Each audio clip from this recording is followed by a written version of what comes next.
Mapagpala at magandang buhay sa inyong lahat, mga kapatid sa Panginoon at mga kababayan, saan man kayo naroroon sa bawat sulok ng Pilipinas, gayon din sa ibang mga bansa, ay tanggapin ninyo ang aking pagbati sa gabing ito. Gayon ho ay February 16, 2020, linggo ng gabi, alas 9 ng gabi. Kung bakit tayo po ay merong ride-on ministry ngayong gabi ay malalaman nyo mamaya sa ating sharing kung ano ba yung dahilan. Pero ibabalik din doon sa dating tuwing Lunes, alas 9 ng gabi. Kaya lang bukas ng gabi ay wala tayong ride-on ministry. Kaya mga kababayan at mga kapatid sa ating Panginoon ay nasa episode 19 tayo ng Ride-On Ministry. Kaya ang abang lingkod ng Diyos, Bishop Lito Tangonan, ay narito muli na handang maglingkod sa bawat isa sa inyo, lalo tigit sa ating Panginoong Diyos na nahayag sa pamagitan ng ating Panginoon Jesucristo at ang kanyang patuloy na pagkilos sa pamagitan ng kanyang banal na Espiritu na laging sumasa atin saan man tayo naroroon. Kaya mga kababayan at mga kapatid sa Panginoong Diyos, welcome po sa Ride On Ministry, Ride On with Jesus Christ, ride on with His words, ride on with the sound of praise, worship, and prayer. Tayo po ay manalangin. Dakilang Diyos, aming Ama na makapangyarihan sa lahat, hayaan po ninyo na ikaw ay aming makapiling muli sa gabing ito sa aming Ride On Ministry Episode 19. Nawa po ang kapangyarihan, ang paggilos at kasi ng banal na Espiritu ay aming maramdaman, Panginoon, at ikaw ay mangusap sa amin at anuman ang iyong dadalhin na mensahe sa amin, O Diyos, ay aming maarok, aming maunawaan at aming maisabuhay at higit sa lahat ay aming maibahagi sa aming kapwa na aming nakakadaupang palad sa araw-araw saan man dako naming sila nakakatagpo. Sa pangalan ng Jesucristo, ito po ang aming panalangin. Lahat ay magsabi ng Amen. Purihin po natin ang Panginoong Diyos. Kumusta po kayo mga kababayan? Saan man kayo naroroon sa mga oras na ito? Hindi ko man alam kung saan kayo naroon. Ang aking paniniwala mga kapatid at mga kababayan ay alam na alam ng Diyos kung saan kayo naroroon at kung ano ang inyong ginagawa at kung ano ang kalagayan ninyo sa kasalukuyan sa mga oras na ito.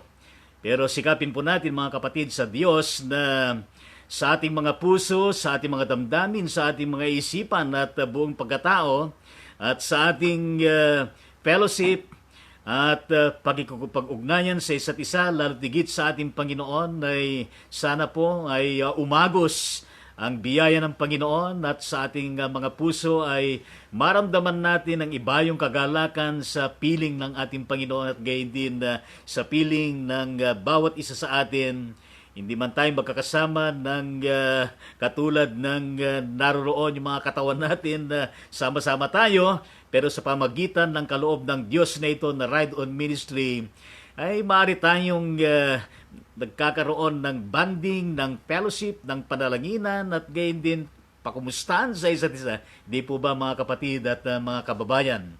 Kaya purihin po natin ang ating Panginoong Diyos. Ilan hong mga bagay na nais ko pong i-share sa inyo mga kapatid sa Panginoon nung nakaraang Martes, yan ho ay mula madaling araw hanggang papunta sa gabi na. Ayan ho ay naging very hectic yung schedule na nakaraang Martes. Yan ho ay February 11. At kasama ko po si Reverend Rodel Serrano, ang administrative pastor ng Luke 418 Methodist Church doon sa Barte. Kamarin Caloocan City, Metro Manila, at kasama ko rin ang program director ng ang Iglesia Metodista sa Pilipinas sa Kalinga. Walang iba kundi si Diaconessa Merlin Sebastian, at gayon din ang kapatid na Mary Grace Rodas. Ano po? Sila po ang aking nakasama upang sa gayon ay voluntaryo namin na pick upin yung mga voluntaryong relief na kaloob ng ating mga kapatid na kung saan inimbak po doon sa Bethany Methodist Church ng Barangay Palihan, Hermosa, Bataan, na kung saan ay ang administrative pastor doon ay walang iba kundi ang ating Reverend Luis Cruz. At na-pick up nga po yung mga relief na donasyon mula sa Hermosa Methodist Church. Ano po? Doon po sa Barangay Kataning, Kataning, Hermosa, Bataan. At sa panguna po ng ating Bishop Homer Velasco Bustamante. At gayon din po ang voluntaryong kaloob ng ang Iglesia Metodista sa Pilipinas ng Luacan sa panguna po ng ating District Supervising Elder Reverend Arnel Kabilangan, at gayon din po ang Bethany Methodist Church, ano po? Diyan din po sa Hermosa, Bataan, at kasama yung kanilang paaralan, yung Bethany Methodist Learning Center. At purihin po ang Diyos sapagkat napakarami pong mga voluntary relief goods, at purihin po natin ang Panginoong Diyos. Yun po ay nangyari sa umaga nung nakaraang Tuesday, at inabot din kami siguro hanggang alas 2 o alas 10 ng hapon, alas 2 ng hapon. At maraming salamat po sa mga churches na ito, at gayon din sa pamumuno ng mga nabanggit ko mga pastor. Kaya mga guys, mga kapatid, kung kayo po nagagawi diyan sa may Kataning, Hermosa, Bataan, ay pwede po kayong, lalo na pag araw po ng linggo, umaga, ay pwede po kayong makipanambahan sa kanila. At gayon din, kung kayo pinagagawi pag linggo doon sa Palihan, Barangay Palihan, Hermosa, Bataan, diyan po sa Bethany Methodist Church, ay pwede rin po kayong makipanamba doon. Umaga din po ang kanilang pananambahan.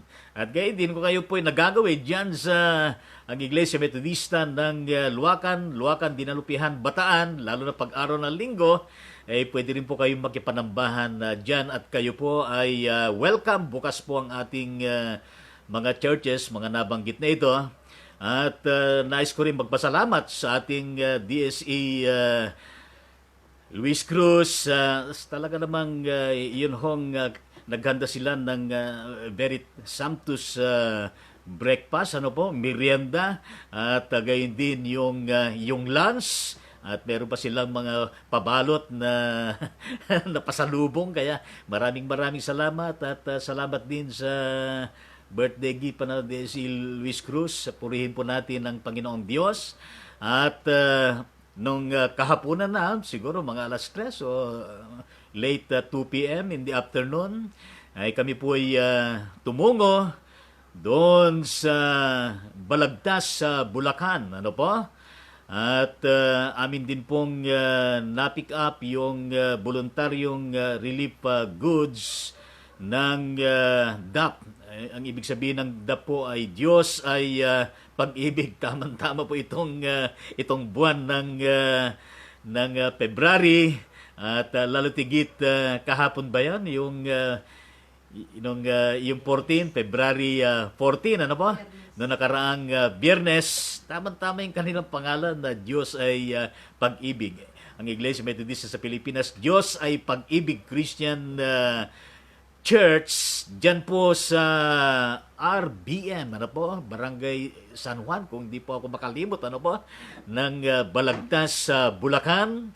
At ang church na yan ay sa pangunguna po ng ating Reverend Dr. Professor Suarez, Joel Suarez, At purihin po natin ang kabuuan ng ating church sa kanilang voluntaryong kaloob para po sa relief oblation ng ang Iglesia Metodista sa Pilipinas. At ito po ay i-schedule kung kailan po ito magaganap sapagkat marami pang mga kababayan natin na nandun pa sa mga evacuation center, lalo na po yung mga kapatid na kung saan ang kanilang mga tahanan, ari-arian ay talagang napakalapit dyan po sa bunganga ng ng bulkang Taal. Kaya ito po abangan natin at isama po natin sa ating mga panalangin. At maraming salamat din sa merienda na kaloob ng Rodas family noong karaang Martes ng hapon na purihin po ang Diyos. At ipinalangin din namin yung pamilya at gayon din yung mga babies at yung isang anak na kapapanganak ilang buwan lamang ay nag-celebrate din ng kanyang birthday. Kaya purihin ang Panginoon at patuloy kayong pagpalain ng ating Panginoong Diyos. Ang mga ganitong paglilingkod at pagkakaloob po natin ng voluntaryo ay yan ho ay nakalulugod sa ating Panginoong Diyos at nakakatats naman po kaya purihin po natin ang ating Panginoong Diyos.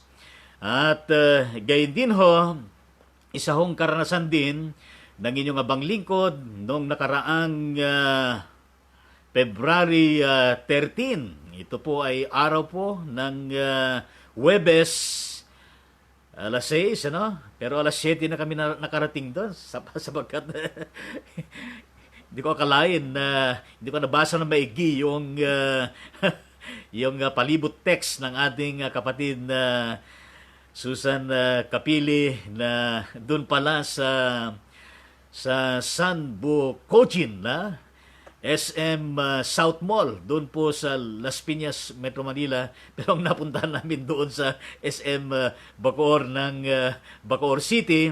Purihin natin ang Diyos sapagkat nagkaigi-igi naman at nakarating kami mga alas 7 ng gabi doon sa San Bocochin. Ito po ay isang Japanese restaurant na eat all you can.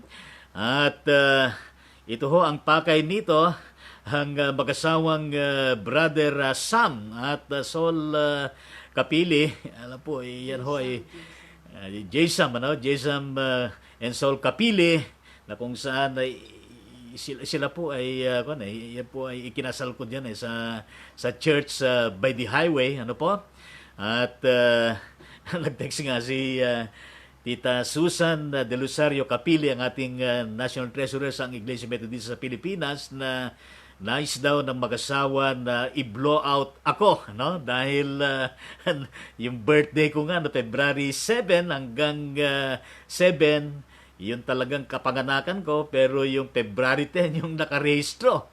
Kaya dalawa yung aking birthday, pagsamahin yung dalawang araw sa pagitan ay 4, pero araw-araw pwede po tayong mag-celebrate ng kapanganakan katulad po ninyo na nagse-celebrate din ng inyong kaarawan. Kaya maraming salamat sa mag-asawang Jason at Sol Kapili sa inyong kabutihan, sa inyong pagkakaloob, pagbibigay ng blowout para sa aking naging kaarawan. Kaya patuloy kayong pagpalain ng Panginoon. Siyempre, hindi ko nakalimutan yung prayer request ninyo na kung saan ay sana po ay pagkalooban kayo ng Panginoon ng supling. Hindi ko po alam kung ilang baby ang gusto ninyo na maging anak. Pero in the mighty name of Jesus Christ, I pray and intercede na kayo mag-asawa ay pagkalooban ng Panginoon ng anak na inyong mga kasama sa inyong pamilya. At gayon din yung prayer request ninyo, yung project ninyo doon sa General Trias, na nawa loobin ng Panginoon ang inyong pangarap na may tayo ang isang gusali na kung saan ay doon kayo manirahan at gayon din ay doon ang inyong business. At yan ay patuloy nyo na isama sa panalangin at yan po ay magtatagumpay at may isa sa katuparan yan. Amen po ba sa ating Panginoong Diyos? Kaya magpahanggang sa ngayon ay meron pang mga nagpapaabot ng pagbati sa aking kaarawan. Kaya sino man kayo sa Luzon, Visayas at Mindanao at gayon din sa ibayong mga bansa, marami pong salamat po sa bawat isa sa inyo. At nais ko ring i-recognize ang kabutihan at birthday gift ng mag-asawang Reverend Attorney Ramoncito at Tita Noni Mison at gayon din ng kapatid na Tita Gloria Kabakungan at gayon din ng kapatid na Tita Perla Kabakungan Bautista sa inyo pong birthday gift sa akin. Di ko makalimutan yan. Purihin po natin ng Panginoong Diyos. At higit sa lahat po ay lahat po ng inyong mga panalangin at nais ko ring i-recognize ang kapatid na tita at lola at nanay Helen Santos, ano? Sa inyong mga panalangin at gayon din sa inyong generosity at patuloy po kayong pagpalain ng Panginoon, gayon din ang inyong pamilya at gayon din ho, ano po? Itong kahapon, ano ba kahapon, ano? 15, February 15, yan po ay Sabado, ano po? Sapagkat meron nag-text sa akin na yun ang kabutihan ng mga high-tech ngayon na itong mga ministries natin na ginagawa regularly every Monday night at gayon din yung BLCT IPM, BLCT Palm, BLCT Videos Ministry at yung mga messenger fanpage at Facebook ay talaga namang yung mga matagal na natin na hindi nakikita at hindi nakakatagpo ay nagkakaroon ng talagang niloloob ng Diyos na conversation, ano ba? Kaya nais i-recognize ang mag-asawang Roger Texon ng Malabon Central United Methodist Church, ano po? Na yan po ay mag-asawa na meron silang 2 anak na nakatapos na rin sa pag-aaral. At alam niyo itong buong pamilyang ito ay mga business minded sila. At meron silang tindahan sa palengke noon at ngayon ay very successful yung kanilang entrepreneur business at ministry sapagkat ang mag-asawa at gayon din ang kanilang 2 anak ay sila po ay matagumpay sa kanilang business ngayon at gayon din sa kanilang health and wellness na kanilang isinasagawa. At hindi lamang sila distributors kundi sila ay mga ambassador na, global ambassador, ano? Ng ano pa pangalan nun? Yung Alliance in Motion Global. Ano po? Kaya purihin natin ng Panginoong Diyos. Kaya ang mag-asawang ito kahapon ng alauna ay kinatagpo ako at blinoot din ako doon sa kanilang opisina diyan sa along Aguinaldo Highway. Ano po? Diyan sa may barangay Nyugan, ano po? Bacoor City. At purihin po ang Panginoong Diyos at aking recognize ang kanilang pinakain ako sa Jollibee, ano? Masarap yung pagkain, ano? At gayon din po yung kanilang pabaon na pitsi-pitsi ng Malabon City at yan po ay na-miss namin na matagal na panahon sapagkat ang aking misis taga Malabon Hulo Malabon at gayon din yung aking nag-iisang biyanan at nadistino rin ako ng 1 taon dyan sa Tampalit United Methodist Church sa Malabon at 4 na taon din dyan sa Malabon Central United Methodist Church noong ano ba yan? Ang taon yan? 1990 to 1994. Kaya ito mag-asawang ito, ako po nagkasal din sa kanila, kaya purihin po ang Panginoong Diyos. At yung alam nyo, hindi ko akalain na meron silang ipagkakalob sa akin na blessing at ito po ay mga produkto ng yung pangkalusugan, ano, health and wellness, ano po. At napakarami po ito. Ibinigay na libre ito. Pati yung merong kasama ito na pangkabuhayan. Kaya purihin ng Panginoong Diyos. Ito po yung aim global. Kaya ipanalangin po natin ito sa Panginoon nang ito ay magtagumpay sapagkat marami din itong natutulungan. Kaya maraming salamat po sa Texon family. Kaya purihin po natin ng Panginoong Diyos. At siyempre, napakaabala ngayong panahon na ito.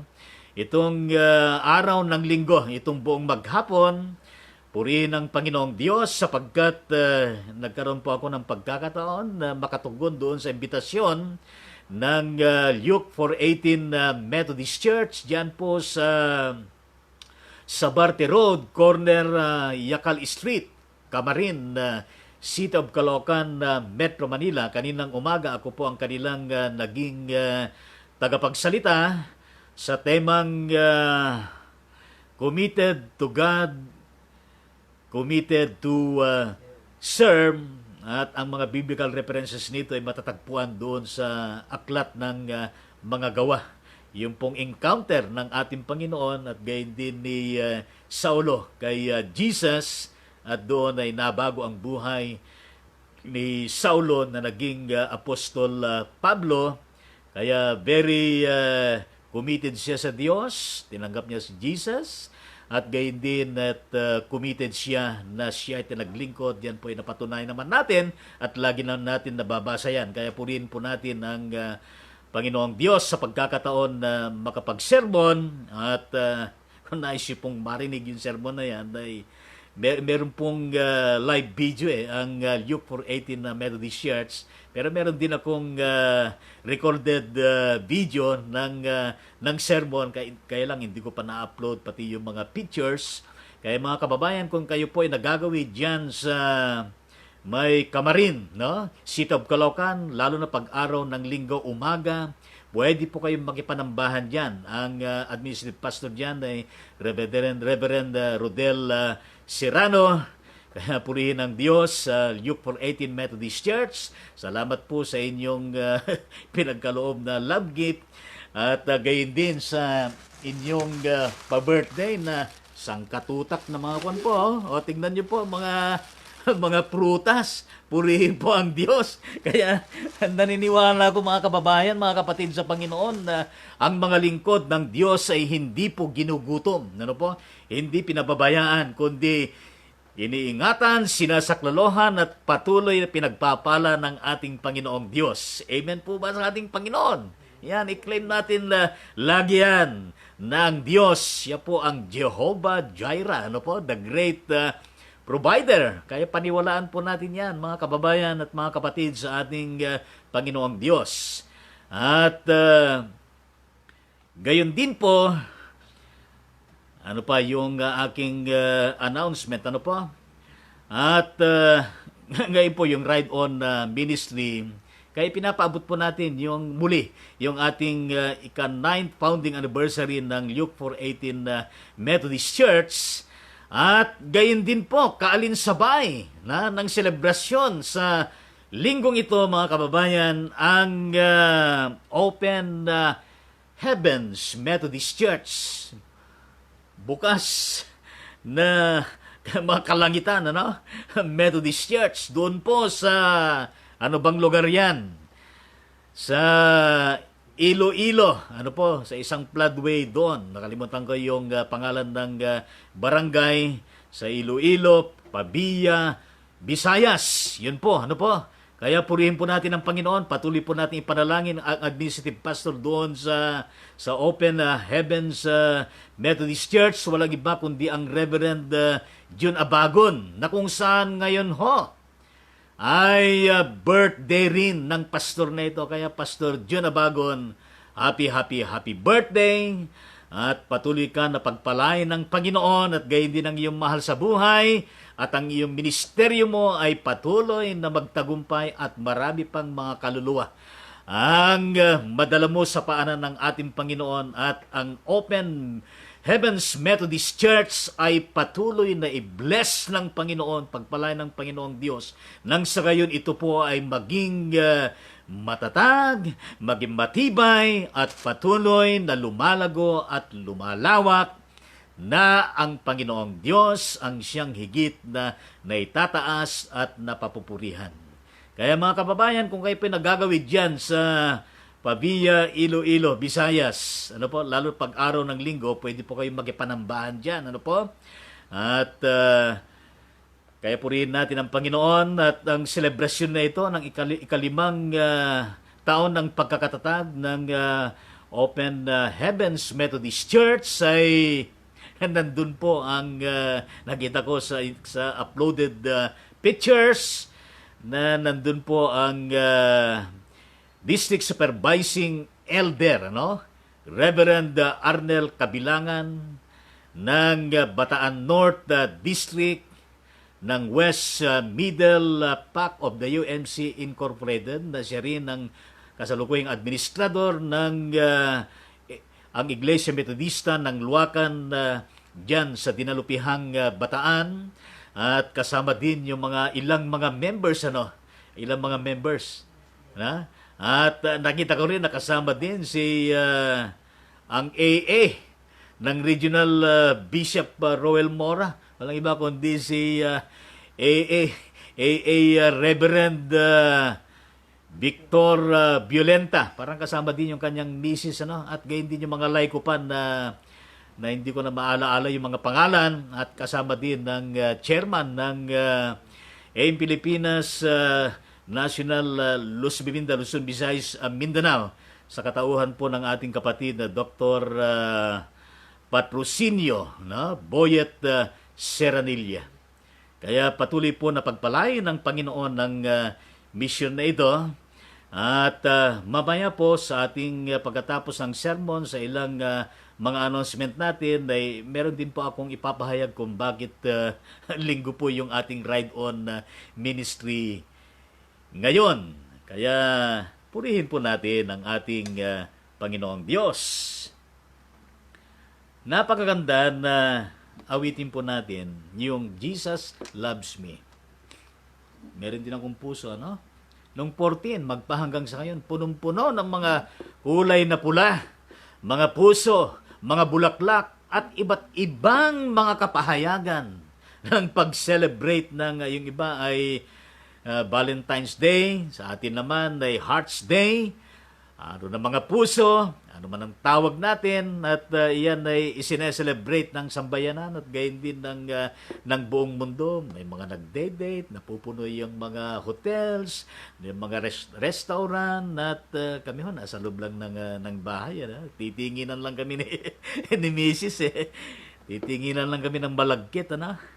At para bang yung mga mata namin nagtitingin ang sinasabing I love you, not only 3 times a day, but every day, every moment of our lives. Kaya purihin po natin ng Panginoong Diyos. Kaya awitin po natin itong Jesus Loves Me.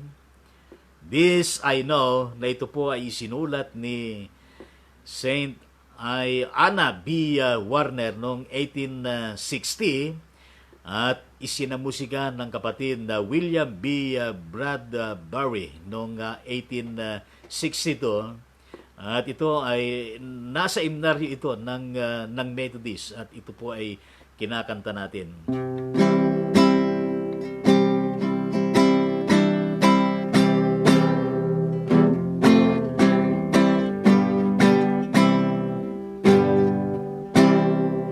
Jesus loves me, this I know, for the Bible tells me so.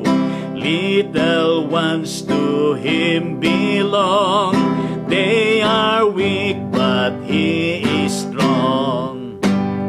Yes, Jesus loves me, yes, Jesus loves me.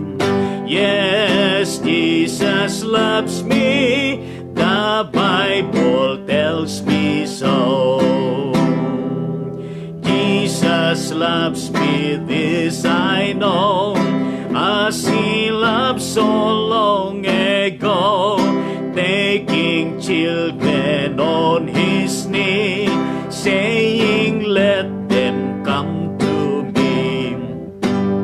Yes, Jesus loves me. Yes, Jesus loves me. Yes, Jesus loves me. The Bible tells me so. Jesus loves me still today, walking with me on my way, wanting as a friend to give light and love to all who live. Yes, Jesus loves me. Yes, Jesus loves me. Yes, Jesus loves me. The Bible tells me so.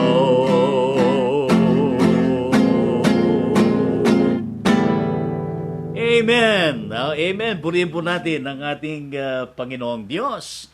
Jesus loves me. Jesus loves me. Yes, Jesus loves me. The Bible tells me so. Kaya, ayan ho ang the highest kind and manifestation of God's love sa ating mga kababayan at mga kapatid, sa ating Panginoong Diyos. Ngayon, sa gabing ito, ang episode 19, napakahalaga po ito sapagkat meron pong kinalaman sa ating paksa ang pinakadakilang pag-ibig. Ano po? Ang pinakadakilang pag-ibig na ang ating biblical reference, mga kababayan, ay masumpungan natin doon sa sulat ni Apostol Pablo, unang Korinto, kabanatang 13, talatang 1 hanggang 13. Ano po? Ang pinakadakilang pag-ibig. Ano po? Unang Korinto, kabanatang 13, talatang 1 hanggang 13. Pero magbalik tanaw tayo doon sa ating nakalipas na Lunes, na kung saan ang ating pong tinalakay sa episode 18, mga kapatid sa Panginoon at mga kababayan, ay yung paksang kaakibat ng pagiging matatag, matibay at matuwid. Nang naging referensya natin nung nakarang Lunes ay ating nasumpungan doon sa awit kabanatang 112, talatang 1 hanggang 19, at ating pong i-wrap up kung ano ba yung mga naging puntos. Ang una po ay yung katotohanan na mapalad ang mayroong takot sa Diyos. Mapalad ang mayroong takot sa Diyos, napakahalaga yan. At sa ating pagtalakay, nagkaroon tayo ng acronym ng takot, yung letter T. Ang ibig sabihin no, ay transform. At yung letter A, anointed. At yung letter K, kindled. At yung letter O, obedient. At yung letter T, talented. Ano po? At yung pangalawang naging puntos natin, mga kapatid sa Diyos at mga kababayan, ay ang matuwid na mayroong bait at habag. Ano po? Ang matuwid na mayroong bait at habag. At yun po ay napakahalaga na ating pong tinalakay. Meron din tayong naging acronym nun, yung bait, yung letter B, bearable, yung letter A, acceptable, at yung letter I, inspirable, at yung letter T, trustable and teachable. At yung habag, ano po? Ang ating naging acronym doon, yung letter H ay helpful, yung letter A, available, yung letter B, bridgeable, at yung letter A, accessible, at yung letter G, goodly and godly. At ang panghuling naging puntos natin nakaraan ay matatag ang puso at mayroong tiwala sa Diyos. Matatag ang puso at mayroong tiwala sa Diyos. May mga tinalakay tayo doon at meron din tayong acronym doon ng puso. Yung letter P, perfect love. Yung letter U ay unlimited love. Yung letter S, sustainable love. At yung letter O, overflowing love. Ano po? Puso. Kaya purihin po natin ang Panginoong Diyos. At nagkaroon din tayo ng acronym yung tiwala. Ano po? Yung letter T, total trust. Yung letter I, intimate trust. At yung W, warm trust. At yung letter A, active trust. At yung letter L, loyal trust. At yung letter A ay accountable trust. Yun ho ang kabuuan ng ating tinalakay nung nakarang Lunes ng gabi sa ating Ride On Ministry Episode 18. Pero sa gabing ito, dahil katatapos yung February 14, pero hindi pa natatapos yung selebrasyon ng isang buwan na pagtutuon natin sa Hearts Day. At hindi lamang itong buwan ng February, mga kababayan. Araw-araw. Ano po, sabagat araw-araw, saan man tayo naroon, taglay natin sa ating mga buhay, yung puso natin na yan ay templo ng banal na Espiritu. At yan, nananangan ang pag-ibig ng Diyos. Amen po ba sa ating Panginoon? Kaya, inuulit ko po ng paksa natin sa gabing ito ay ang pinakadakilang pag-ibig. Ano po? Na masumpungan natin doon sa sulat na Apostol Pablo o ng Korinto, Kabanatang 13, talatang 1 hanggang 13. At ito ho ang konteksto ng unang isinulat na Apostol Pablo sa mga taga-Korinto. Kaya kung babasahin natin yung pahina 226 ng Magandang Balita, ito man ay merong Deuteronomyo, wala man, o may apokripa man o wala, ay merong paliwanag na maikli bago yung lahat ng mga verses. At ang sinasabi doon ay akin pong i-quote ito sapagkat napakahalaga. Ang layunin ng unang sulat ni Pablo sa mga taga-Korinto ay talakayin ang mga problema ng buhay at pananampalatayang Kristiyano na lumitaw sa iglesyang itinatag doon ni Pablo. Nang panahong iyon, isang pangunahing lungsod na Grego ang Korinto. At siya rin punong lungsod ng Akaya, isang lalawigang Romano. Ang naturang lungsod ay bantog, sa maunlad na pakikipagkalakalan at kabihasnan. Palasak sa immoralidad at iba't ibang relihiyon.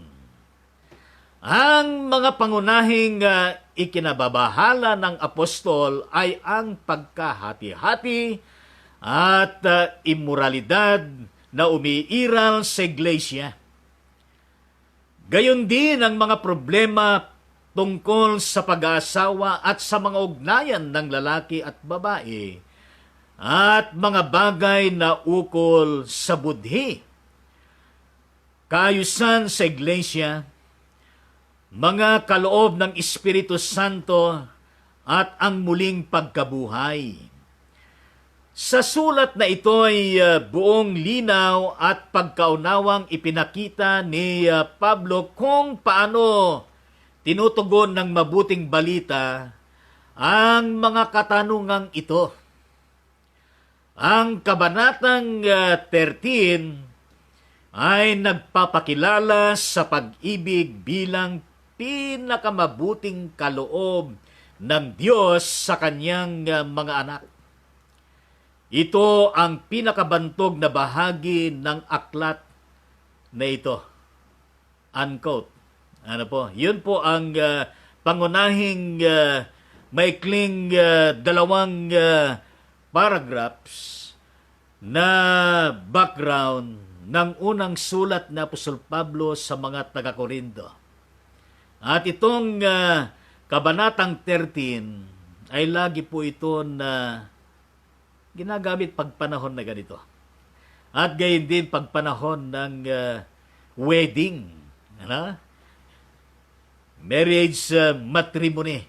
Laging kasama ito sa binabasa. Itong 1 Corinthians chapter 13 verses 1 to 13. Ano po?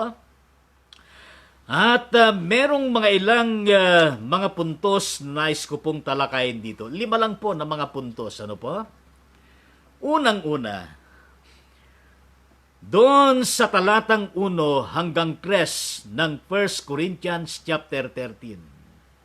Ang aking natuklasan dito mga kababayan at mga kapatid sa Panginoon ay yung katotohanan na walang kabuluhan ang ating mga buhay kung walang tunay na dakilang pag-ibig sa ating mga buhay.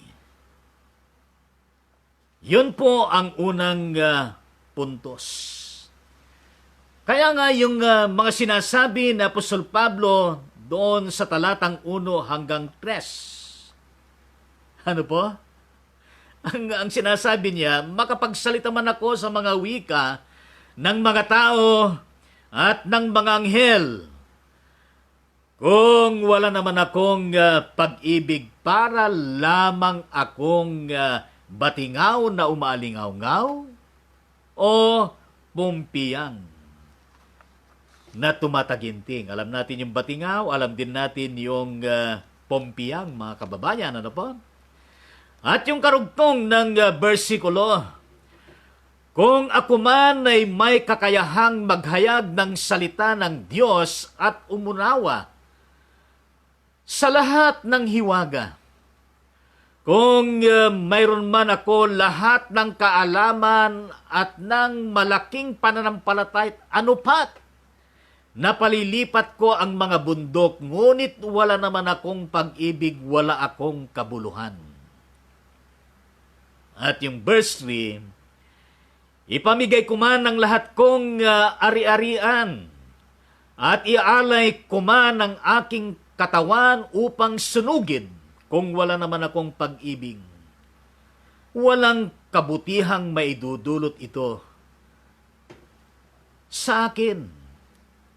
Napakahalaga yung unang puntos na sinasabi ni Apostol Pablo na walang kabuluhan ang ating mga buhay kung walang tunay na dakilang pag-ibig sa ating mga buhay. At yung pag-ibig na yon, mga kapatid, sa Diyos ay walang iba kundi ang pag-ibig na nagmumula sa ating Diyos. Kaya nga, Jesus loves me. This I know, for the Bible tells me so. Yan ang ating inawit kanina. Little ones to Him belong. Ano po? They are weak, but He is strong. Yes, Jesus loves me. Yes, Jesus loves me. Yes, Jesus loves me. The Bible tells me so. Jesus loves me. This I know, as He loved so long ago, taking children on His knees, saying, let them come to me. Jesus loves me still today, walking with me on my way, wanting as a friend to give light and love to all who live. Ang gaganda. Jesus loves me. Jesus loves me. Jesus loves me. The Bible tells me so. At yan ang sinasabi ng banal na kasulatan. Gaano man tayo karunong, Nasa atin man ang lahat ng mga bagay sa mundong ito, kaalaman, degree, fame, authority, and so on and so forth. Maring may pagkaloob natin ang napakaraming mga bagay sa ating mga pagtulong. At maring makapagpahayag tayo ng kapahayagan ng ating pananampalataya sa ating Panginoong Diyos. Pero ang sinasabi dito sa verses 1 to 3, kung wala naman tayong dakilang pag-ibig, walang kabuluhan ang ating mga buhay. Walang maidudulot sa ating mga buhay. Sabig sabihin nun, ang kabuluhan ng isang buhay ng tao katulad ng buhay mo, ng buhay ninyo, buhay ko at buhay natin lahat ay yung pinakadakilang pag-ibig ng Diyos na tinanggap natin sa pamagitan ng Jesucristo na siyang pinakadakilang kapahayagan ng kanyang pag-ibig sa atin. At ang pag-ibig na yon ay nananatili sa ating mga puso at naihahayag sa ating mga labi, sa ating mga pagkilos, sa ating mga paggawa, sa ating mga paglilingkod, sa ating mga pagtulong at sa lahat ng bagay. Kaya nga, ang taong meron siyang pag-ibig sa Diyos na pinakadakila sa Kanya, ang laging papuri lagi ay walang iba kundi ang Diyos. Gumagawa siya, meron siyang karunungan, meron siyang kaalaman, nasa Kanya lahat ang mga kaparaanan, nagtatagumpay siya. It is indeed because of the love of God na kanyang naranasan. Matatandaan ninyo, meron din akong natalakay noon na patungkol sa pag-ibig, yung salitang love, ano po? Sinabi ko noon, yung letter L, itong pag-ibig na ito ay liberating love. Nagpapalaya ito mula sa anumang mga bagay na siyang talagang umuukilkil sa atin, na siyang gumagapos sa atin. Ang pag-ibig na ito, pinalalaya tayo.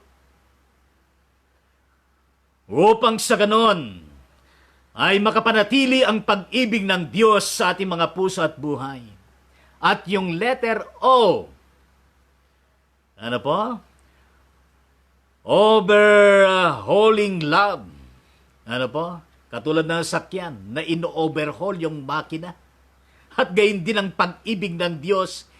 Ino-overhaul tayo, inaayos tayo ng Panginoon hanggang sa tayo po ay makakamit doon sa tinatawag na perfection ng pag-ibig na ito sa poder ng ating Panginoon. Pinapaging banal tayo at pinapaging makabuluhan tayo sa diwa't espiritu ng pag-ibig ng Diyos. At yung letter B, tinawag natin noon na victorious love. Mapagtagumpay na pag-ibig. Ang pag-ibig na kailanman ay hindi siya sumusuko. Amen po ba sa ating Panginoon? Sapagkat alam niya na hindi siya nag-iisa. Merong Diyos na buhay, nakasakasama niya na ipagtatagumpay siya saan man siya naroon, maging sa gitna at sa kabila ng mga kabiguan. At yung letter E, yung sinabi ko noon ay everlasting o eternal love, walang hanggan na pag-ibig. Yan ang forever na pag-ibig, mga kapatid sa Diyos, na ipinangako ng ating Panginoon. Pangalawang puntos, mga kababayan,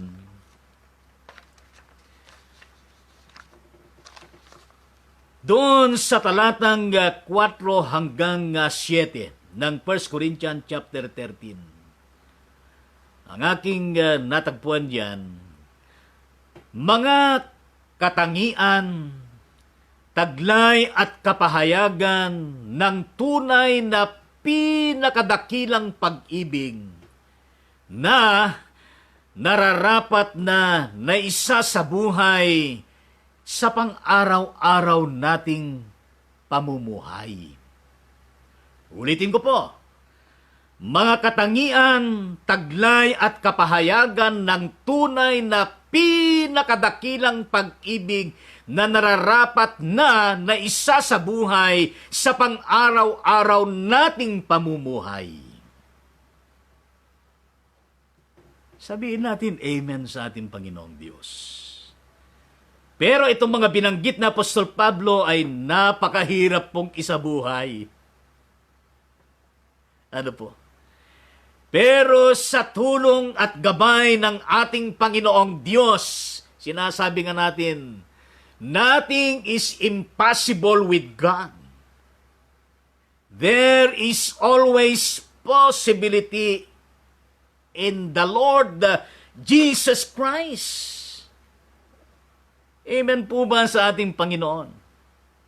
Amen sa ating Panginoon.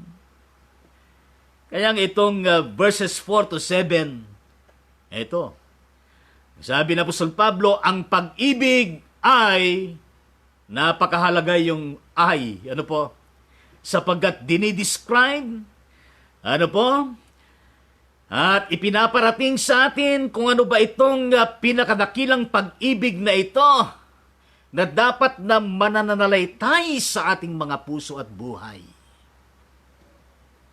Eto na, pasok. Ay, matyaga. Ang tanong, bawal ang judgmental, ano po? Gaano tayo katyaga? Gaano kadalas tayo nagtsatsaga? Pangalawa na sinasabi dito, ang pag-ibig ay magandang loob. Ganon din, tinatanong tayo, gaano kalalim, gaano kalawak, gaano kahaba, at gaano nagpapatuloy yung kagandahang loob ng ating mga puso, yung pag-ibig na nasa atin. O baka naman merong mga tao na pinipili lamang yung pinapakitaan nila ng kagandahang loob. Di ba merong mga ganyan? Sa lipunan, napakarami. Pati yung kawalan ng katyagaan, napakarami yan sa lipunan. At gayon din sinabi ng Apostol Pablo, hindi nananaghili. Ano bang ibig sabihin pa ng kwan? Ano bang ibang term pa nananaghili? Hindi nagseselos. Mga magsing-irog, huwag po tayo magseselos. Mga mag-asawa, huwag pairalin yung selos. Ano po? Tayo magpapanipaniwala sa mga fake news. At gayon din sa kung merong 2019, mga kababayan, 2019 na novel coronavirus, meron din lumalaganap noon pa, magpahanggang sa ngayon, na chismoso virus.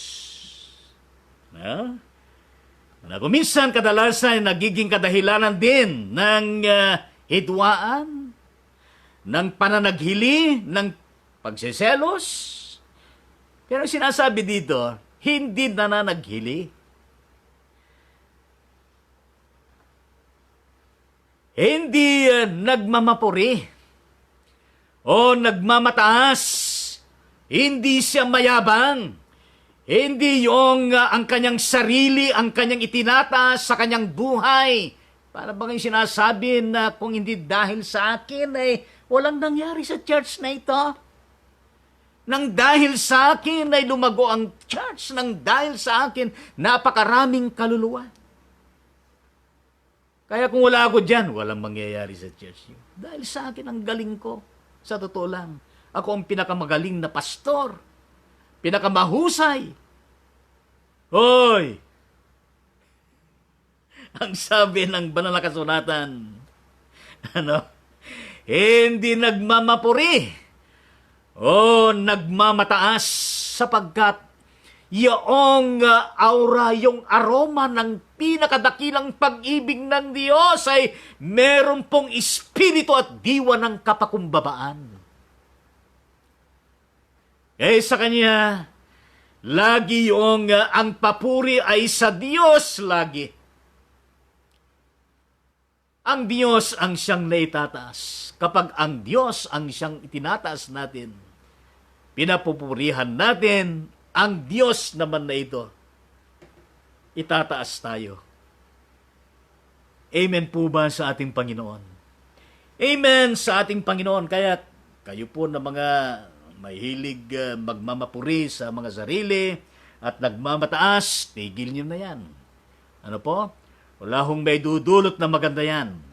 Yung mapagmataas, kundi nais ng Panginoong Diyos ang pagiging humble natin. Pagiging mababa natin katulad po niya.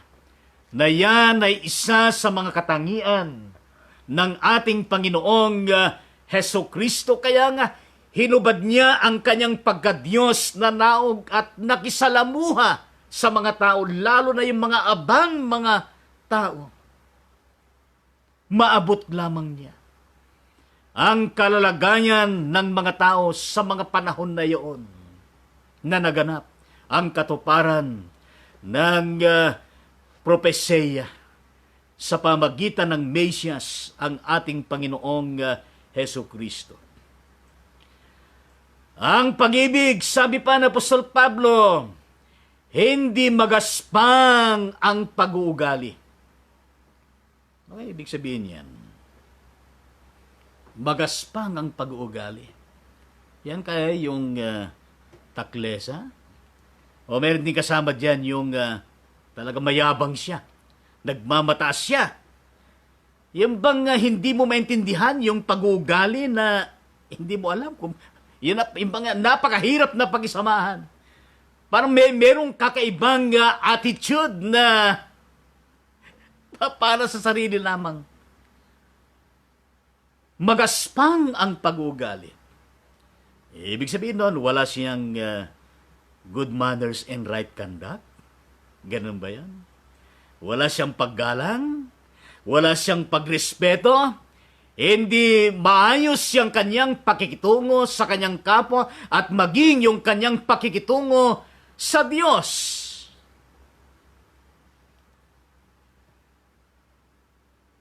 Ang sinabi pa na Apostol Pablo, hindi makasarili.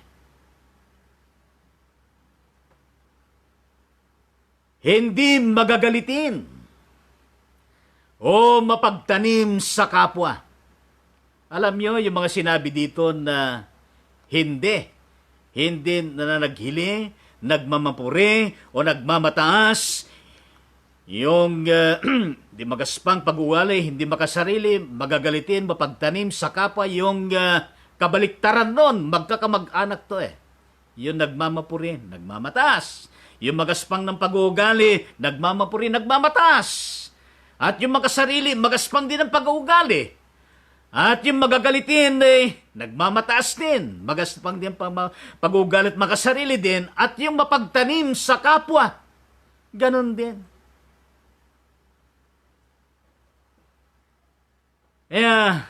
Maraming mga tao rin na magpahanggang sa ngayon na hindi mapatawad, no? Yung mga naging kaaway nila. Pag makasalubong ay parang walang nakita. O kaya'y umiiwas siya. Hindi siya makatingin ng face to face, eye to eye, nose to nose, lips to lips. Hindi yung lips to lips na ano po? Napakahirap po yung merong kaaway. Napakahirap yung puso natin ay nagtatanim ng galit laban sa kapwa. Ano ba? May stress tayo niyan. At may kapupuntahan yung ating mga puso. Kaya, mainam yung ang pag-ibig na dapat na sa atin ay nagtsatsaga, magandang loob, hindi na naghiling, hindi nagmamapuri o nagmamataas, hindi magaspang ang pag-uugali, hindi makasarili, hindi magagalitin, hindi mapagtanim sa kapwa.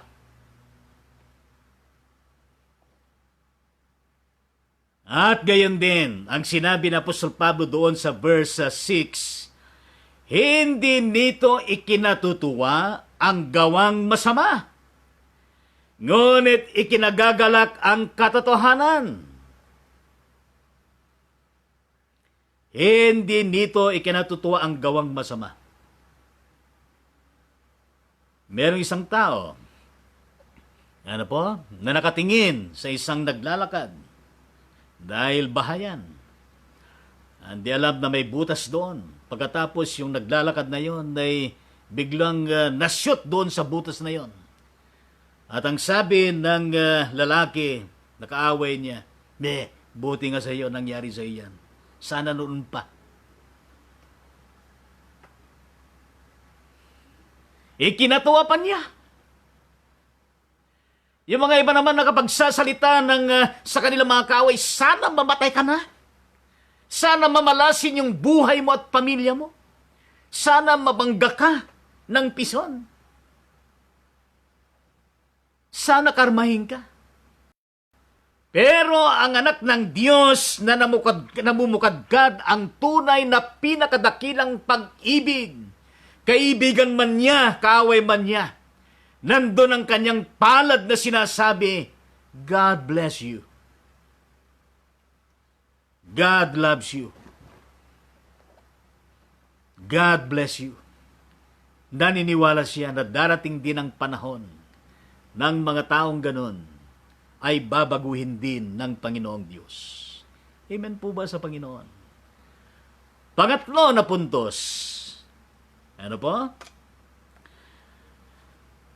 Ang pinakadakilang pag-ibig ay walang katapusan. Ito yung forever na love. Eternal love. Everlasting love. Yon ang pinakasusuma doon sa talatang 8 hanggang 10 ng 1 Corinthians chapter 13. Ang pinakadakilang pag-ibig ay walang katapusan. Kaya nga, yun sinasabi na Apostol Pablo, matatapos ang kakayahang magpahayag ng salita ng Diyos, titigil ang kakayahang magsalita sa iba't ibang wika, mawawala ang kaalaman, ngunit ang pag-ibig ng Diyos ay walang katapusan. Hallelujah! Glory to God. Amen sa ating Panginoong Diyos. Hindi pa lubos ang ating kaalaman at ang kakayahan sa pagpapahayag ng salita ng Diyos. Sa verse 10, ngunit pagdating ng ganap, mawawala ang di ganap.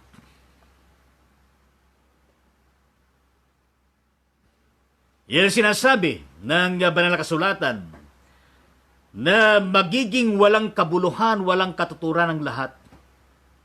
Kung wala sa atin ang pinakadakilang pag-ibig ng Diyos na ito. Pero sa mga tumatalima, sumasampalataya, naniniwala sa Diyos sa pamagitan ng Jesucristo na tinanggap bilang Panginoon at tagapagligtas, na sinisikap na tinataglay ang mga katangian, ang mga kapahayagan ng tunay na pinakadakilang pag-ibig na nararapat na isinasapamuhay sa araw-araw na pamumuhay, ang pinakadakilang pag-ibig ng Diyos na walang katapusan. The Lord Jesus Christ will continue to bless those people who are too much in love with Him all throughout. Amen po ba sa ating Panginoong Diyos? Amen sa ating Panginoon. Pero napakahirap po ang umibig.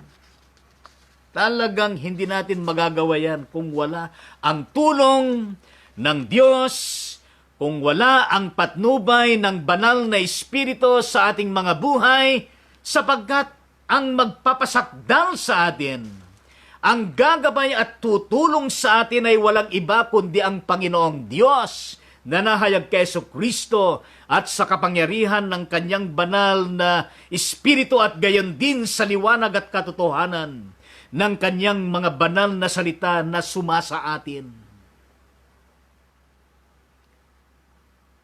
Kaya kung merong pag-ibig na siyang hinahangad natin sa buhay natin, ay walang iba kundi yung pag-ibig na walang katapusan.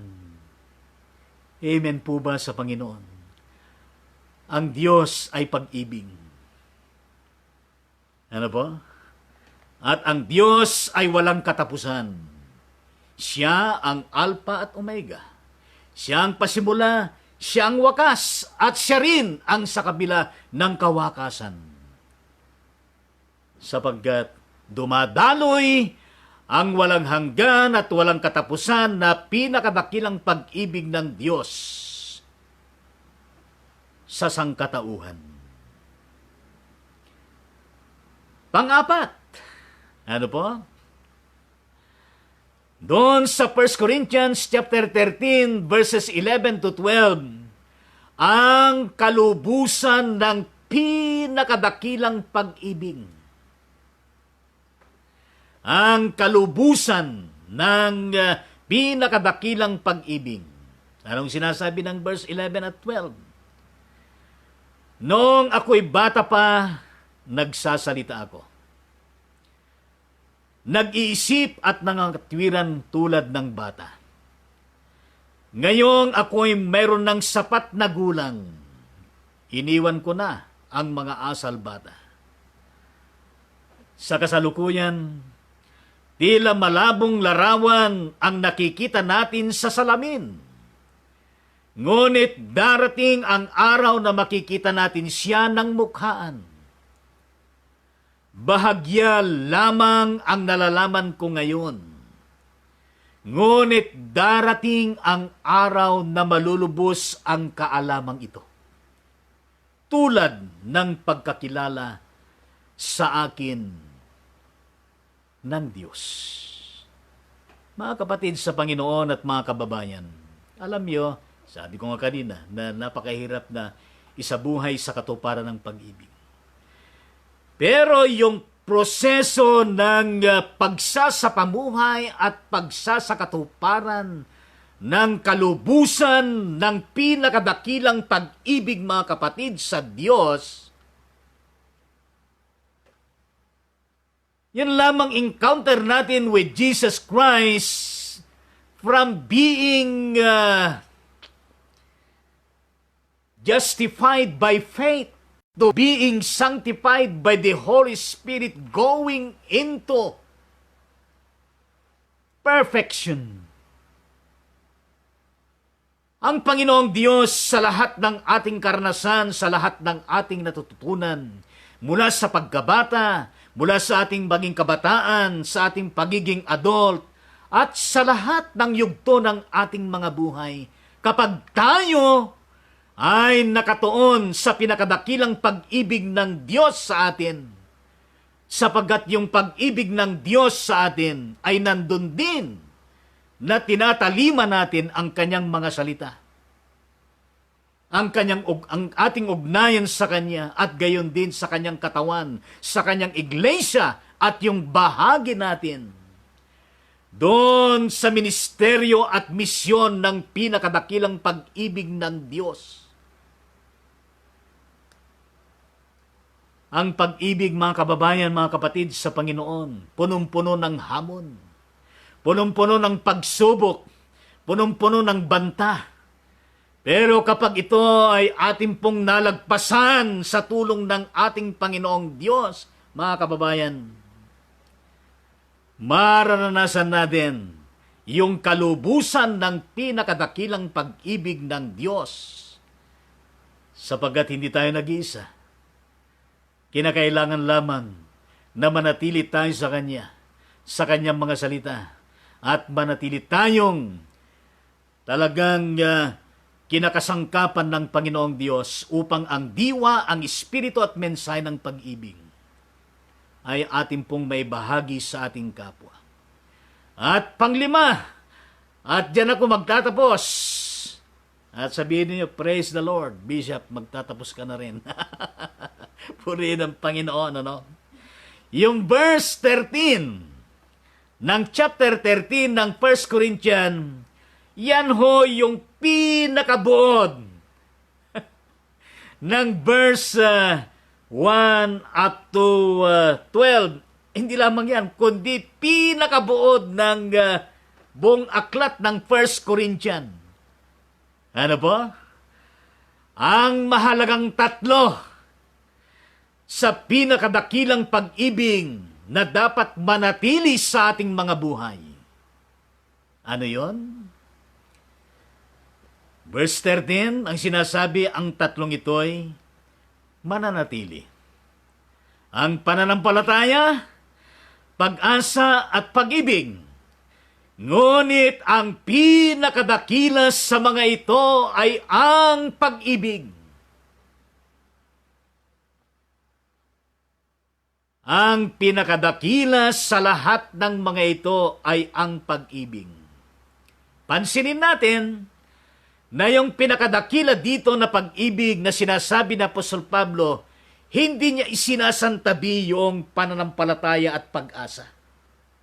Kasama yan. Magkakasama yan. Trinitarian yan. Kung wala yung pananampalataya sa pag-asa at pag-ibig, wala ding kabuluhan. Kung wala yung pag-asa sa pananampalataya at pag-ibig, wala din. At kung walang pag-ibig sa pananampalataya at gayon din sa pag-asa, wala ding kabuluhan. Kaya lahat ng tatlong ito, mga kapatid sa Diyos at mga kababayan, pananampalataya. Manampalataya tayo sa Kanya. Lagi, patuloy, hanggang wakas. Kinakailangan na tayo laging merong pag-asa, umaasa tayo sa Diyos, sa Kanyang mga salita, sa Kanyang mga revelasyon, sa Kanyang mga kapahayagan, mga kapatid at mga kababayan. At mamukadkad, dumaloy sa ating mga puso, sa ating mga buhay. Ang pinakadakilang pag-ibig na yan ng Diyos, ang pag-ibig na nagpapalaya. Ano po? Liberating love. Ang pag-ibig na nag-aayos ng buhay ng tao at relasyon ng tao, overhauling love. Ang pag-ibig na mapagtagumpay, victorious love.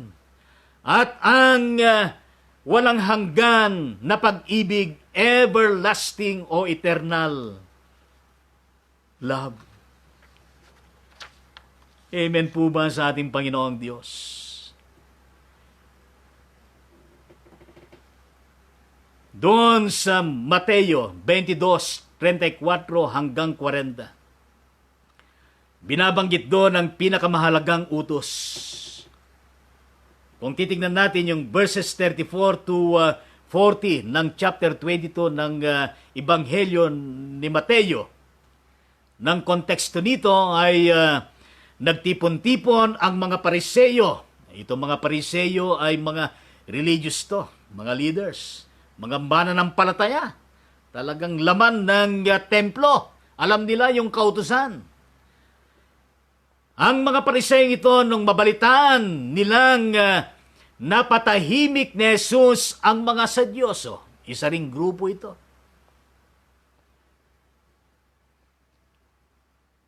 At isa sa kanila, mga kababayan, isang dalubhasa sa kautusan. Ibig sabihin, kapag dalubhasa ka sa kautusan, talagang memorize mo ang kautusan. Alam mo yan. Ano po? Bagang membro pa ito ng Sanhedrin. Yung 70 o 72 na composition ng Sanhedrin sa panahon ng imperyo ng Roma. Ano po? Ang nagtanong kay Jesus upang subukin si Jesus. At ang tanong ng dalubhasa sa kautusan kay Jesus, Guro, alin po ba ang pinakamahalagang utos sa kautusan? Yun ang kanyang katanungan. Guro, Alin po ang pinakamahalagang utos sa kautusan? Siyempre, sumagot kaagad si Jesus at ang kanyang kasagutan. Una, ibigin mo ang Panginoon mong Diyos ng buong puso, ng buong kaluluwa, at ng buong pag-iisip. Ito ang pinakamahalagang utos.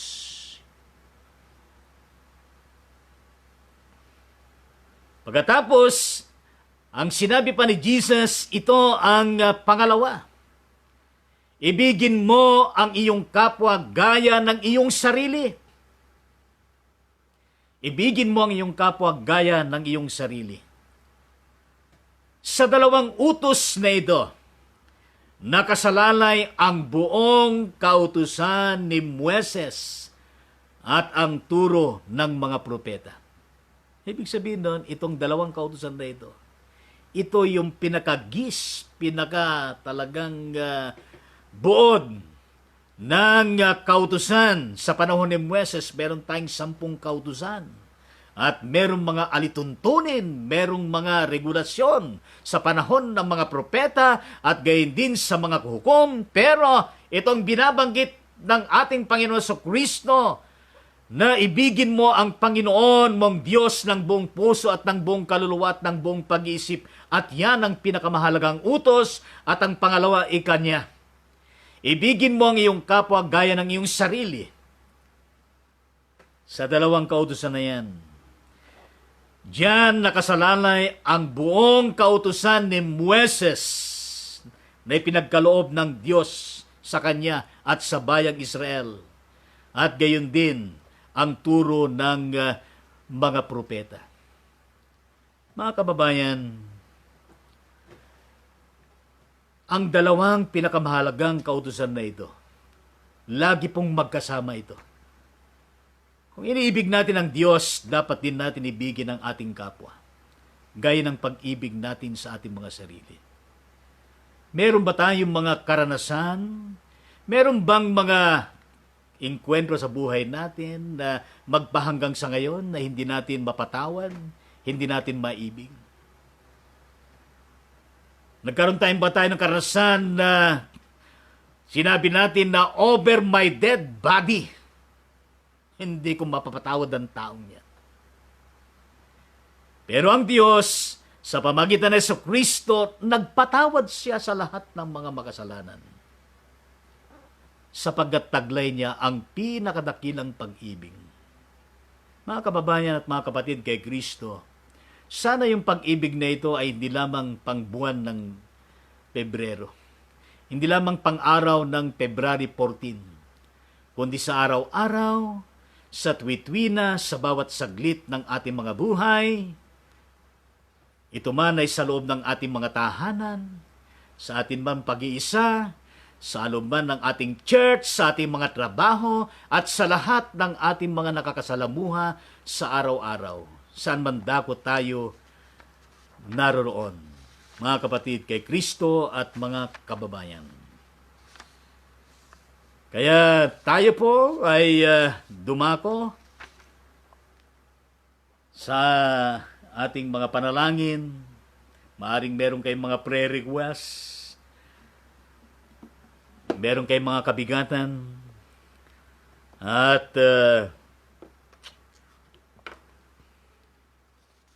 pakisama din nyo rin sa inyong mga panalangin ang patuloy na panalangin natin sa mga kababayan natin na magpahanggang sa ngayon ay nasa evacuation center pa rin. O yung mga iba ay nakauwi na sa kanilang mga tahanan pero problematic sila sa kanilang mga bahay na nasira, kanilang mga ari-arian, hanap buhay. Kaya isama po natin sila sa ating panalangin. Sila na infected ng 2019 novel coronavirus at maging sila na nasa proseso ng quarantine, isama natin sa panalangin ang kagalingan nila. At sila na nasa quarantine na hindi naman sila yung infected. At higit sa lahat ay mapuksa na ng tuluyan itong virus na ito, hindi lamang sa Pilipinas kundi sa bawat bansa na meron po nito. At gayon din po mga kapatid sa ating Panginoong Diyos ay isama po natin ang inyong abang lingkod sapagat bukas sa evangelistic crusade sa Talim Island ng Binangonan, Rizal, alas 6 ng gabi. Ang inyong abang lingkod ay siyang tagapagsalita. Nawa ay yung blessing ng Panginoon, yung empowerment ng Holy Spirit ay ipagkaloob niya at gayon din sa mga makikinig. At lahat ng mga naroroon ay tunay na sila'y mag-alay ng kanilang mga buhay at higit sa lahat ay yung sila'y magsisi at silang tumanggap sa ating Panginoon Kristo bilang Panginoon at tagapagligtas. Hindi lamang po bukas ng gabi ito, ano po? Kundi ito po ay February 17 to February 20, doon po sa Talim Island, Binangonan, Rizal, sa pangunguna po ng ating pastor, missionary pastor Jaime Celestra. Ano po siyang ating missionary doon sa Talim Island? Itong mission church natin doon ito po ay nasa ilalim po ng Metropolitan Calabarzon Methodist Regional Conference sa pangunguna po ng kapatid na Regional Bishop Joey Lapitan. Nandun din siya bukas. At gayon din sa ilalim din po ng Rizal, Laguna, Quezon District sa pangunguna ng ating Bishop DSE Reverend Joe Vicente. At gayon din po itong Talim Island na ito ay inadapt po ito ng mega church ang Pilipinas sa mega church sa Quezon City at pagpalain ka ng Panginoon at ito po ay inadapt ninyo. At sa evangelistic crusade na yan ay nandyan din yung kasama ang Korean missionary Reverend Paul Shin at kasama po ang ilang mga Korean mga lay people, mga missionaries from South Korea. Sila din po ay Methodist sila. No? At ipanalangin po natin at sapagkat bukas ay maglalakbay na yan patungo doon sa Talim Island. At purihin natin ang Diyos, lahat po ng mga speakers. At siyempre itong Reverend Paul Shin at gayon din yung mga Korean missionaries, mga lay, ay mga kakilala ito ni Reverend Abet Belyesa Endon. Siya po yung ating administrative pastor doon sa God's Mission, God's Heart Mission Methodist Church doon po sa Hala-Hala, Rizal. Ano po?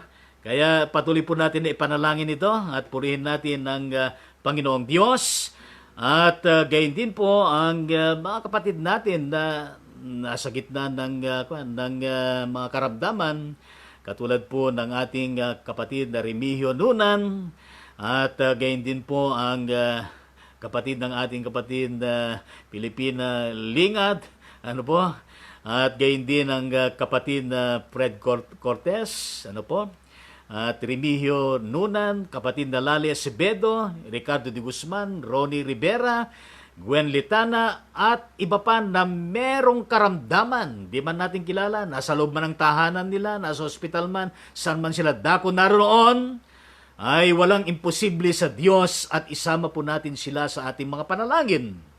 At ipanalangin din po natin mga kapatid sa Panginoon at napakaiktik po yung ating schedule. Kaya bukas, pagkatapos ng evangelistic, siguro kung walang masakyan na bangka mula sa Talim Island hanggang Binangonan na proper, ay maaga sa Martes, ay tayo naman ay tutungo ng gabi ng Martes doon sa Barangay Bayabas, Dipakulaw, Aurora Province upang magturo ng Christian Social Ethics sa mga seminaryan natin ng John Wesley Theological Seminary at gayon din sa ilang mga laiko na dadalo sa gawain na ito. Kaya pakisama sa ating panalangin ng ito ay maging matagumpay at ang abang lingkod ng Diyos ay biyaan ng Panginoon ng malusog na pangatawan, na pag-iingat at ligtas sa mga paglalakbay patungo doon at gayon din sa pagbabalik.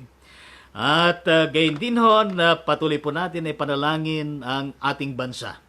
Napakarami mga usapin sa Senado, sa gayon din sa Kongreso. Napakarami mga problema na sinusuong ng ating bansa, mga kababayan at mga kapatid sa Panginoong Diyos. At isama natin ito sa panalangin para sa kanon yung ating pinakamimithin na yung transformation ng society, ng tao, ng mga komunidad ay tunay na mangyari at tayo na nasa iglesia ay maging agent tayo ng change.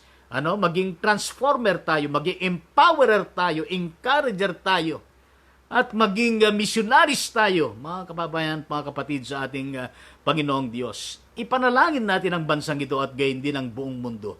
Para po sa ganap na kapayapaan, katarungan, kaayusan, kabanalan, at siyempre yung progress ng bawat bansa, lalo na sa Pilipinas, at lalo na sa mga walang trabaho, at gayon din sa mga merong problema, sa mga naapektuhan, at gayon din sa loob ng tahanan.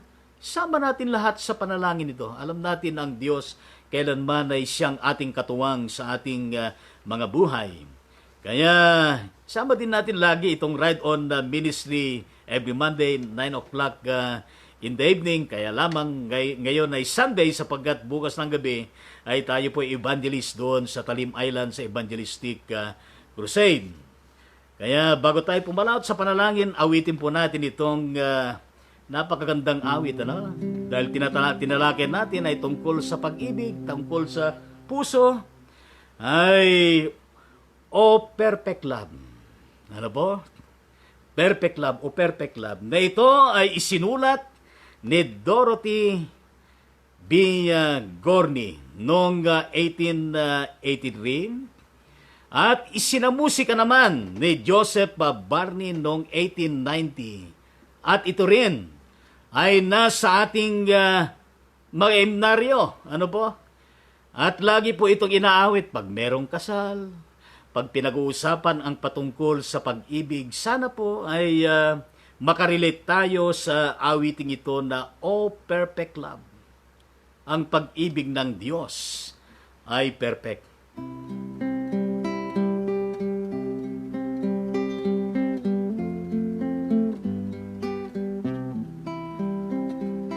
O perfect love, all human thought transcending, lowly we kneel in prayer before thy throne, that theirs may be the love which knows no ending, whom thou forevermore dost join in one. O perfect life, be thou their full assurance of tender charity and the steadfast faith, of patient hope and quiet brave endurance, with childlike trust that fears nor pain nor death. Grant them the joy which brightens earthly sorrow. Grant them the peace which comes o'er earthly strife, and to life stay the glorious sun on morrow that dawns upon eternal love and light.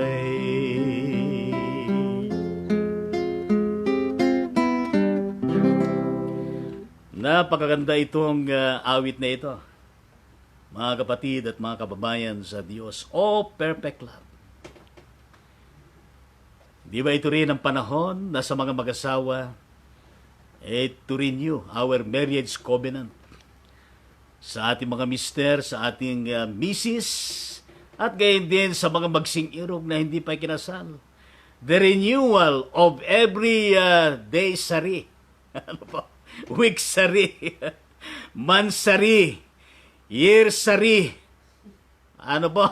Napakarami yan na sineselebrate ngayon ng ating mga millennials. At gayon din sa mga naghahanap ng mapapangasawa. Panalangin natin yan. Nang kayo po'y pagkalooban ng Diyos. Ng tamang panahon, ng tamang taon na inyong makakapila sa buhay habang buhay. At gayon din, napapanahon din sa mga maraming kababayan natin na merong mga kaaway na ito po ang panahon na kung saan ay idulog natin sa ating Panginoong Diyos upang bigyan tayo ng Panginoon ng kalubusan ng kanyang pag-ibig na dumaloy sa ating mga puso, sa ating mga isipan, sa ating buong pagkatao, ang pinakadakilang pag-ibig na ito na kayang magpatawad, na kayang umunawa at kayang umibig, lalo tigit sa mga sa akala natin ay hindi po kaibig-ibig. Kaya tayo po ay manalangin, mga kapatid sa Diyos. Aming Ama at aming Panginoon, na siyang pinanggagalingan, daluyan ng pinakadakilang pag-ibig.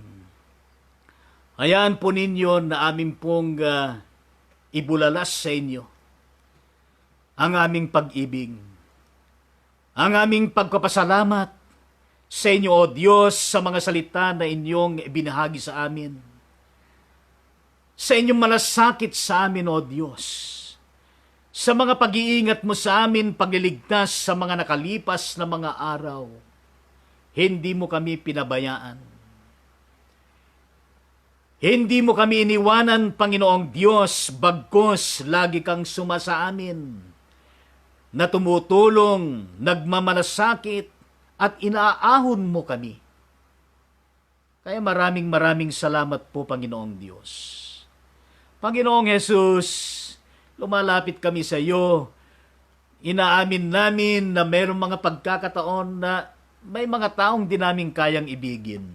Patawarin po ninyo kami. Bigyan mo kami ng pusong taglay ang pinakadakilang pag-ibig na nanggagaling sa iyo, Panginoon. Na kayang magpatawad, na kayang tanggapin ang mga taong sa akala namin di kaibig-ibig, Panginoong Diyos. Tulungan mo kami at tulungan mo rin sila, Panginoong Diyos.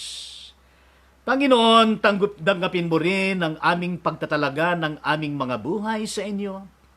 Gayun din sila na nagre-renew ng kanilang marriage vows, ang kanilang renewal ng kanilang pagiging sweetheart sa mga hindi pa mag-asawa. At sa mga namimili na nanalangin kung sinos ang ibibigay mo sa kanila, O Diyos, na makakasama nila sa kanilang mga buhay, panghabang buhay na pag-asama. Panginoong Diyos, tanggapin mo ang mga prayer of renewal na ito. At alalayan at tulungan, Panginoong Diyos, sila. Kaming lahat, Panginoon, upang ang inyong kalooban, ang tamang panahon, ang naisin mo ang siyang maganap, ang kalooban mo ang siyang umiral at mangyayari, Panginoong Diyos, sa aming mga buhay. Panginoon, sa lahat ng mga merong karamdaman, ipinapanalangin po namin, O Diyos, mga nabanggit na mga pangalan, upang sa ganon ay sila pong lahat, O Diyos, ay makaranas ng inyong himala, ng inyong kagilagilalas na pagkilos, nang sila'y makaranas, Panginoon, ng kagalingan at kalakasan, mabuting kalusugan, at mainam na buhay, Panginoong Diyos, kasama ang kanilang mga pamilya. Kaya in the mighty name of Jesus Christ, we pray and intercede for all of these people who are at the respective houses. Ang yung iba nasa ospital, yung iba hindi namin alam, Panginoon, but you know them, O Lord. At kaya mo silang abutin at kaya mo silang pagkalooban ng desire ng kanilang mga puso, lalo tigit ang kagalingan at kayusan ng kanilang kalusugan, Panginoon.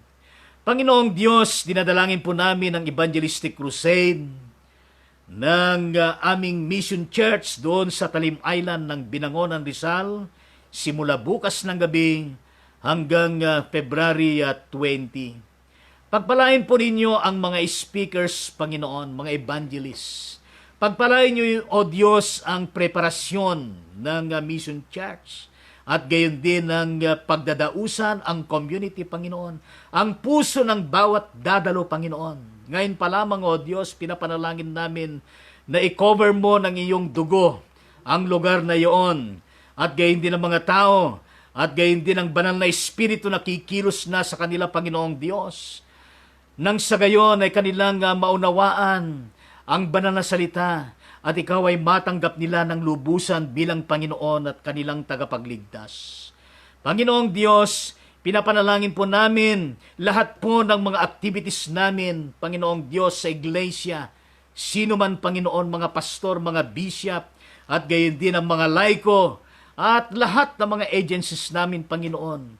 At mission namin, O Diyos, mga ministries namin. O Diyos, pagpalain mo lahat ng mga churches, mga manggagawa at mga laiko. Hindi lamang sa Iglesia Metodista sa Pilipinas, kundi sa lahat ng mga Christian churches, Panginoon, na patuloy na inyong i-bless, pagpalain, Panginoon, nang maging pagpapala lahat ng mga churches at lahat ng mga mananampalataya sa lahat ng tao, sa lahat ng komunidad, maging sa aming bansa at sa buong mundo, Panginoon.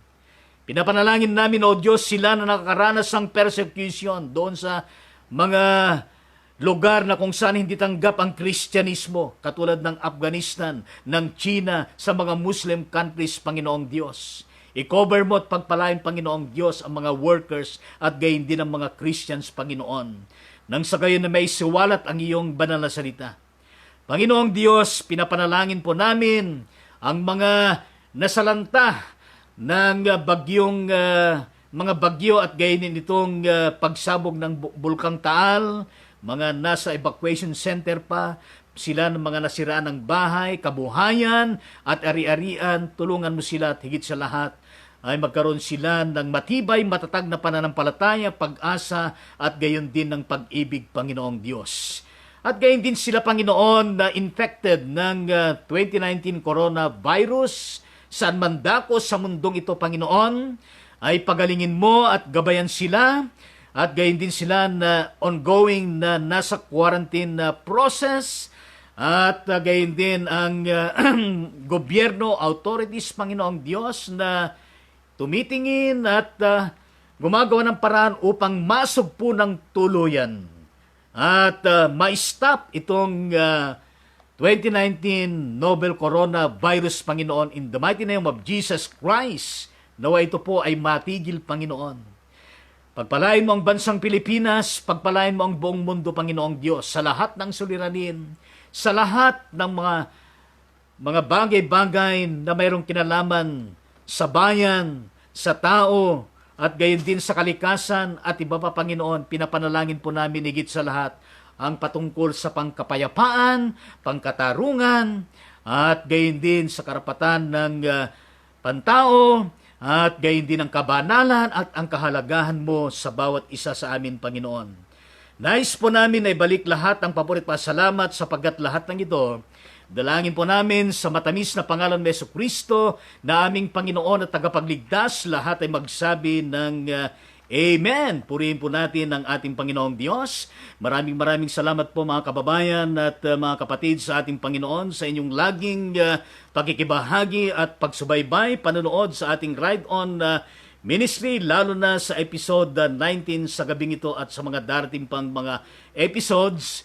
At ito po ay tuwing Lunes, alas 9 ng gabi. Bukas wala tayo sapagkat speaker ang abang lingkod ng Diyos. Pero sa susunod na mga Lunes ay itutuloy po natin yung alas 9 ng gabi tuwing Lunes ang Ride On Ministry.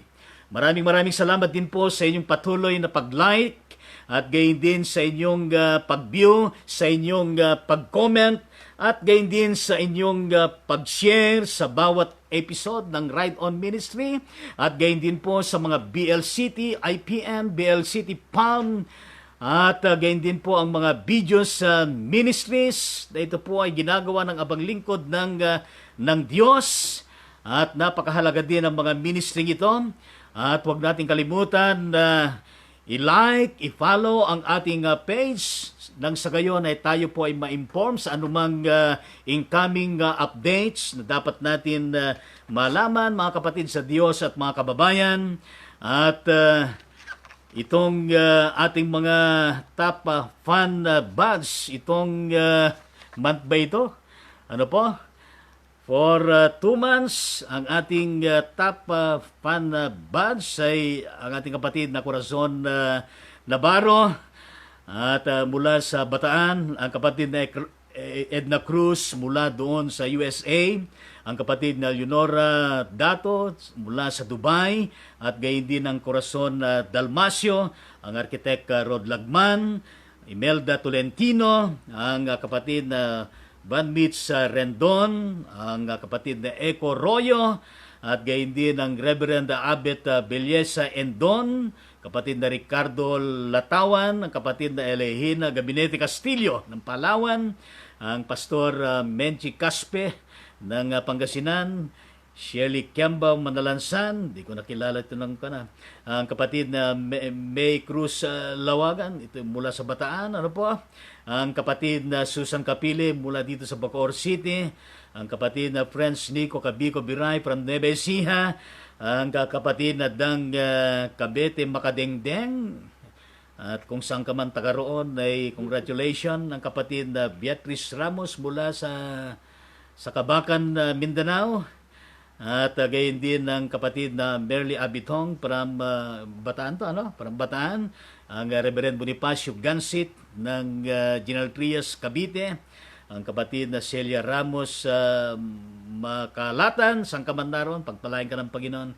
Lisa Santos Tamayo ng Valenzuela City, pagpalain ka ng Diyos. Olivia Buene from Zambales to, ano? From Zambales.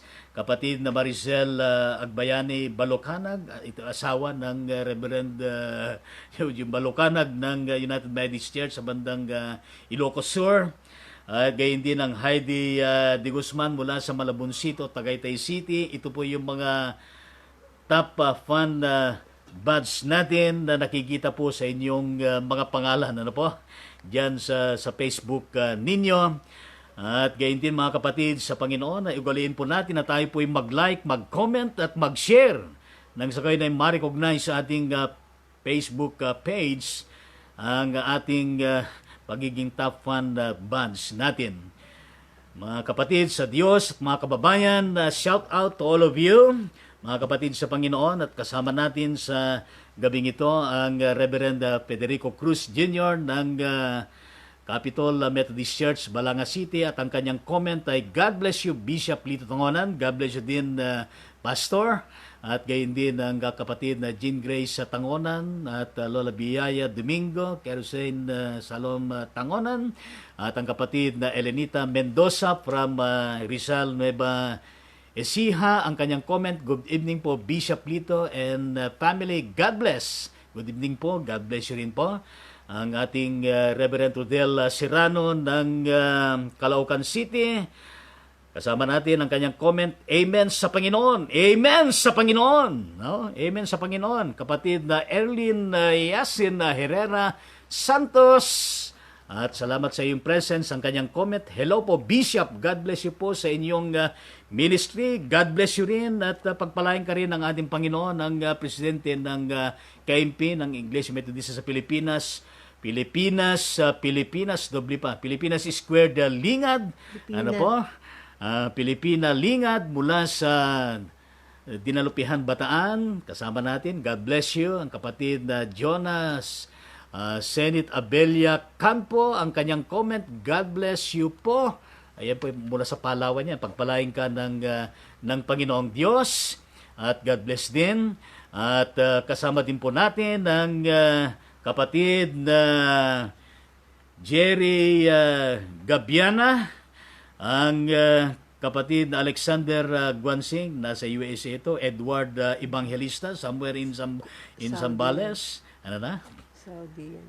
At Alexander Guansing from Saudi Arabia, Iris Shiared, Jocelyn Penasales Paigao, Corazon Navarro, at gayon din ang Ricardo Latawan, Abet Villasendon, Cora Pascual, mula din sa Batanyan, Angelita Laporga, Villasis Pangasinan, Jaconesa ito, ng UMC, kapatid na Rod Lagman, from Valenzuela City, ang chairman natin ng Bureau of Trustees, ang kapatid na Lia Canay from Calasiao, Pangasinan, Lisa Santos Tamayo mula sa Valenzuela City, Ruena Santiago mula sa Malabon City, at gayon din ng DSC Reverend Arnel Kabilangan ng Dinalpuyan, Bataan, pero nandun pa siya sa Iloilo sa celebration ng 5th founding anniversary ng Open Heavens Methodist Church doon po sa Pabia, Iloilo. God bless you, DSE.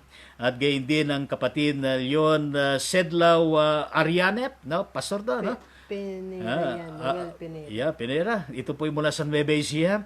June Caballero Abagon, Pastor John, ang pastor ng Open Heavens Methodist Church sa Iloilo. Birthday niya ngayon. Happy birthday, Pastor, ano? Happy birthday, Pastor. More years and blessings na ipagkakalo ng Panginoon sa iyo. Ang kapatid na Pastor Teddy Carlit ng Pansol, no, sa UP Diliman. At gayon din ang kapatid na Dory Abalos, God bless you. Ang kapatid na Dennis Bactad Arlantico. Ang kapatid na asawa ng ating Regional Bishop Homer Bustamante, Lorena de Macali Bustamante, pagpalain ka ng Panginoong Diyos. At kasama din natin ang kapatid na Moster Nets. Ano po? God bless you. At gayon din ang comment ng ating kapatid Jonas Senit Abelia Campo, no, ng Palawan, ano po? Si Pastor Billy Joe Ocampo din po ay bumati ng magandang gabi. Pagpalain ko kayo ng Panginoon. Salamat sa pagbati, Pastor Billy Joe Ocampo ng Palawan. Pagpalain ka ng Panginoong Diyos. At sa lahat pa ng mga magko-comments at makikibahagi pagkatapos ng live na ito, ay pagpalain kayo ng Panginoon at kayo po ay pagtagumpayin ng Panginoon sa inyong mga buhay. Kaya nga po, ang abang lingkod ng Diyos, Bishop Lito Tangonan, ay pansamantalang nagpapaalam po sa ating lahat sa ating episode 19. At maraming salamat po sa inyong lahat at sa muling pagkikita natin sa episode 20 sa darating na February 24 yata yan, ano? February 24 sa Martes alas 9 sa Lunes ng gabi. At maraming salamat po sa inyong patuloy na pagsusubaybay at gayon din sa inyong pagkikibahagi sa Ride On Ministry. And would you please continue to pray for this ministry. Nang sa gayon ang ministry ito ay maraming maabot na mga kaluluwa, mga tao, hindi lamang sa Luzon, Visayas, Mindanao, kundi maging sa iba't iba pang panig ng daigdig na ito, lalo na po ang ating mga kababayan. Kaya maraming salamat po muli sa inyong lahat. At pagpalain ng Diyos ang inyong mga buhay, ang inyong mga pamilya, at gayon din ang inyong buong gawain sa buong linggo na ito. Kaya, mga kapatid sa Diyos, ay Ride On Ministry. Ano po? Ride on with Jesus Christ, ride on with His words, ride on with the sound of praise, worship, and prayer. And now may receive the blessing of God the Father in heaven, the love and salvation of Jesus Christ, the indwelling, the infilling of the Holy Spirit be with us all now and forevermore. Amen and amen. God bless you more. To God be the glory.